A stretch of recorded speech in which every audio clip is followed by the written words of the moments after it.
Bonsoir mesdames et messieurs, le journal du lundi le 28 avril avec vous Iman El-Aed et commençons notre journal par les principaux titres. Le président Abdel Fattah el-Sisi a reçu le président du Conseil souverain du Soudan, le général Abdel Fattah al-Burhan. Selon le porte-parole de la présidence de la République, l'ambassadeur Mohamed El-Chenaoui, les deux dirigeants examineront lors de cette rencontre les moyens de renforcer la coopération bilatérale, ainsi que les efforts déployés en vue de restaurer la stabilité et le développement au Soudan. El-Sisi et El-Burhan examineront également un nombre de dossiers régionaux d'intérêt commun. La Cour internationale de justice a entamé aujourd'hui une semaine d'audience consacrée aux obligations humanitaires d'Israël envers les Palestiniens. Plus de 50 jours après l'instauration d'un blocus total sur l'aide entrant dans la bande de Gaza ravagée par la guerre. Lors de son discours, la représentante du secrétaire général de l'ONU a appelé à un cessez-le-feu immédiat à Gaza, à l'acheminement de l'aide et à la protection du personnel médical et à la facilitation du travail des équipes de secours. Elle a également appelé Israël à respecter les droits du peuple palestinien, en particulier son droit à l'autodétermination. Israël contrôle tous les flux d'aide internationale, vitale pour les 2,4 millions de Palestiniens de la bande de Gaza, frappés par une crise humanitaire sans précédent, et les a interrompus le 2 mars dernier, quelques jours avant l'effondrement des fragiles cessez-le-feu, après 15 mois de combats incessants. Sur le terrain, 23 Palestiniens ont été tués ce matin, des dizaines d'autres ont été blessés, dont la plupart sont des enfants, dans les bombardements israéliens en cours des diverses zones de la bande de Gaza. Les avions de l'armée de l'occupation ont bombardé une maison à l'ouest du camp de Jabalia, au nord de la bande de Gaza, entraînant la mort de 10 Palestiniens. 6 autres Palestiniens ont également été tués, d'autres ont été blessés à la suite du bombardement par l'occupation d'une maison. Des colons israéliens ont envahi l'esplanade des mosquées sous protection intensive des forces de police de l'occupation. Selon l'agence Wafa, des dizaines de colons ont envahi en groupe l'esplanade des mosquées, ont effectué des tournées provocatrices tout en pratiquant des rituels talmudiques.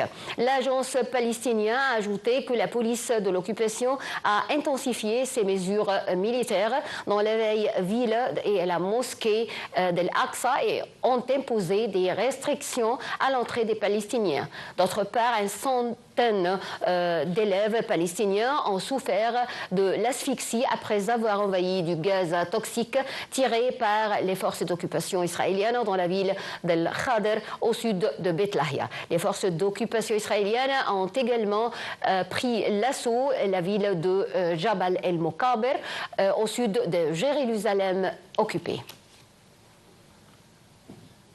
Israël a frappé dimanche le quartier de Hadas, sud de Beyrouth, pour la 3e fois depuis le cessez-le-feu ayant mis fin à plus d'un an de guerre entre le Hezbollah et Israël, qui dit avoir visé un entrepôt de missiles de précision du mouvement. Le bureau du Premier ministre Netanyahou a annoncé que l'armée a frappé avec force un entrepôt dans le quartier de Hadas à Beyrouth, où le Hezbollah avait stocké des missiles de précision constituant une menace significative pour l'État d'Israël. Le président libanais Joseph Aoun a appelé les États-Unis et la France, garants de l'accord de cessez-le-feu, à assumer leurs responsabilités et contraindre Israël a cessé immédiatement ses attaques. M. Aoun a mis en garde contre la poursuite par Israël de ces actes d'établissement qui aggravent les tensions et risquent de saper la sécurité et la stabilité de la région.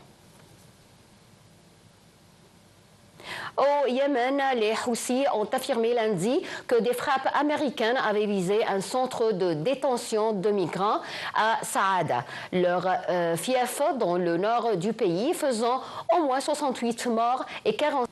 Le chef de la diplomatie iranienne, Abbas Araghchi, a accusé le Premier ministre israélien Benjamin Netanyahu de dicter la politique américaine lors des pourparlers autour du programme nucléaire iranien. Netanyahu avait appelé la veille à conclure un accord avec Téhéran qui élimine la capacité d'enrichissement d'uranium de l'Iran et qui prive l'Iran de missiles balistiques. L'Iran et les États-Unis, ennemis depuis la révolution islamique de 1979, ont tenu samedi un troisième cycle de pourparlers sous la médiation d'Oman. Les discussions ont été qualifiées de positives et constructives par un responsable américain, tandis que M. Araghchi a affirmé que les deux parties allaient essayer d'aplanir leurs divergences avant leur prochaine rencontre. Il a indiqué que son pays était en mesure de contrecarrer toute tentative d'acteurs extérieurs malveillants de saboter sa politique étrangère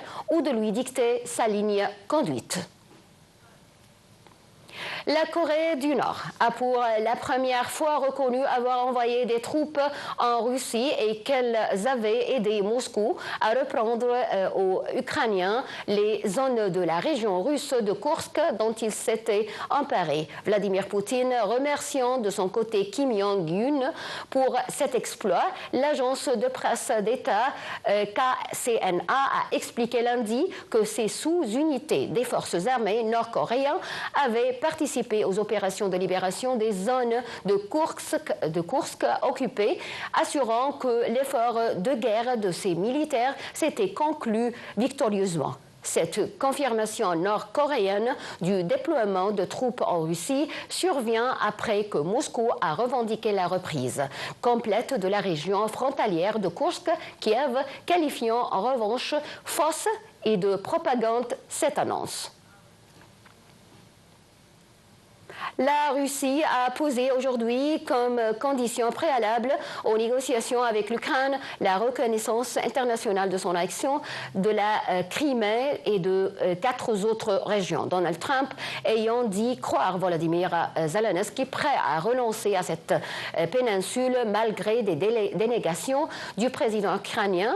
Aucun pourparler direct n'a pour l'instant été annoncé officiellement entre Moscou et Kiev, mais cette hypothèse est de plus en plus discutée 3 ans après le début de la guerre russe qui a entraîné la mort de plusieurs dizaines de milliers de militaires et de civils.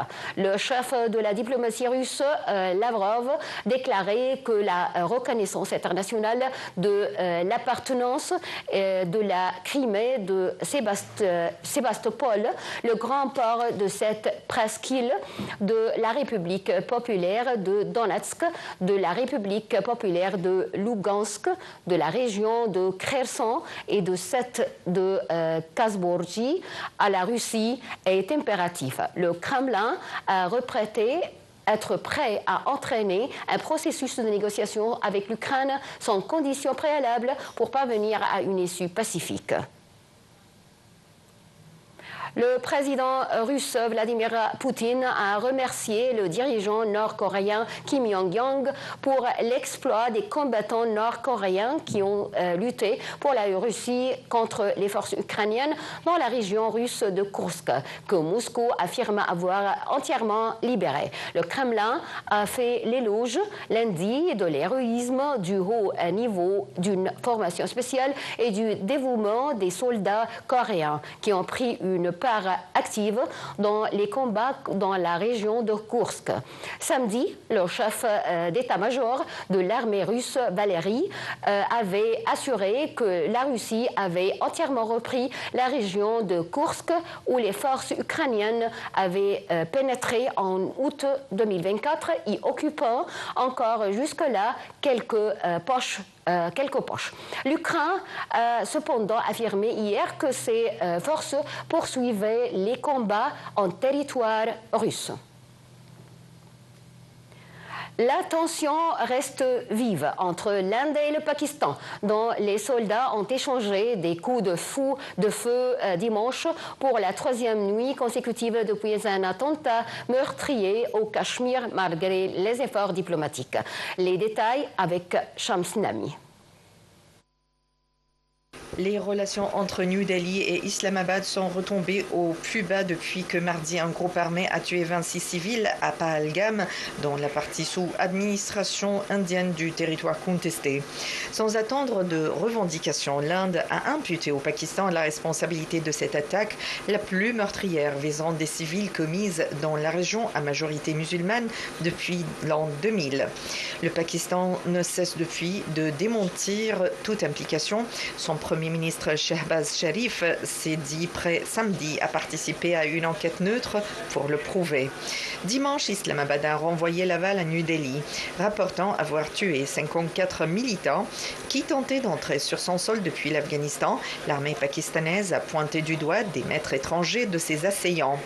Les deux puissances nucléaires se livrent depuis une guerre des sanctions qui inclut la suspension des visas pour les ressortissants de leurs voisins, priés de quitter leur sol avant la fin du mois. La ligne de contrôle frontière de facto entre les deux voisins concentre toutes les inquiétudes. Les forces de sécurité indiennes et pakistanaises y ont à nouveau échangé des coups de feu, dont la nuit de samedi à dimanche, selon l'armée indienne. Ces tirs d'armes légères non provoqués venus du Pakistan ont visé des positions indiennes. À Islamabad, le ministre de l'Information a dit ne pas avoir de confirmation officielle de tels tirs.